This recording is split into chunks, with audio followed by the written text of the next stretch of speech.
If you want to make some healthy, easy and delicious vegan protein bars, this recipe video is probably perfect for you. What you're gonna need are firstly oats, peanut butter and applesauce, but also some maple syrup or any other sweetener, of course chocolate for the covering, protein powder, we used vanilla flavored one, ground flax seeds, soy milk and just a little bit of salt. And also some kitchen tools, of course, like a food processor and some cups for measuring. So first up, you can add the oats to the food processor. We used about 2 cups. And then you can add in the ground flax seeds. This is probably like 2 or 3 tablespoons. And then also add the protein powder. Of course, the more protein powder you use, the higher the protein content will be. So just add as much as you like.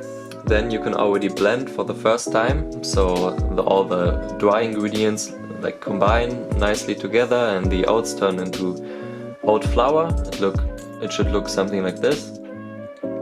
Next up, you can start with the wet ingredients.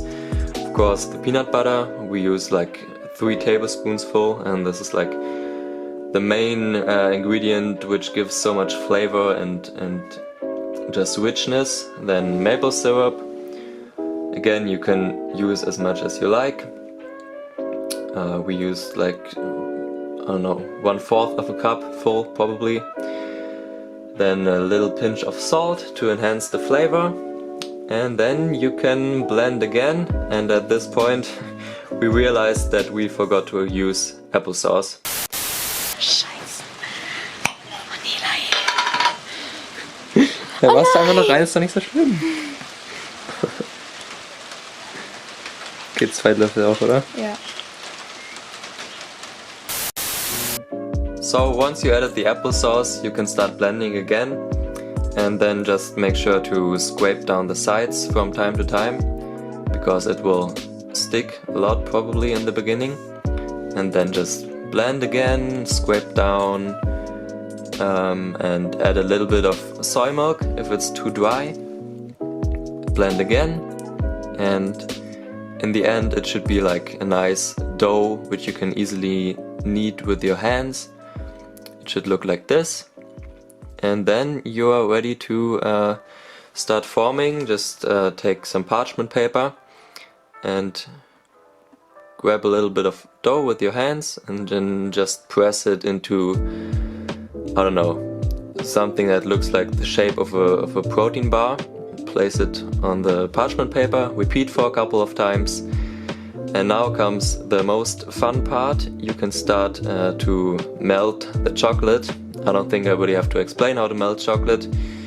Just take a pot like this and something like that and place it in the water like this, and then just put in the chocolate. Here I thought about doing a cool transition or something, but I didn't know how, so I just put it in like this. And then once it's all melted, oh, that looks so nice. Yeah, once it's all melted, you can start pouring the chocolate over the bars, and I'm sure you could do it like much nicer with a spoon or a brush or something, but I'm just too lazy for that, and I think this looks fine as well. Yeah, so just pour the chocolate, and once you are done, you only have to put the bars into the fridge or the freezer for a while until the chocolate's hard again, and then that's it. Of course, you can also do other shapes. For example, we tried to do these protein balls, also worked fantastically, but it doesn't have to stop here. You could also do chocolate covered protein donut, protein triangle, protein circle, or even protein rectangle. I don't know. The possibilities are basically endless. That's it. I hope you enjoyed the video. If yes, make sure to leave a like, and yeah, I'll see you next time. Thanks for watching.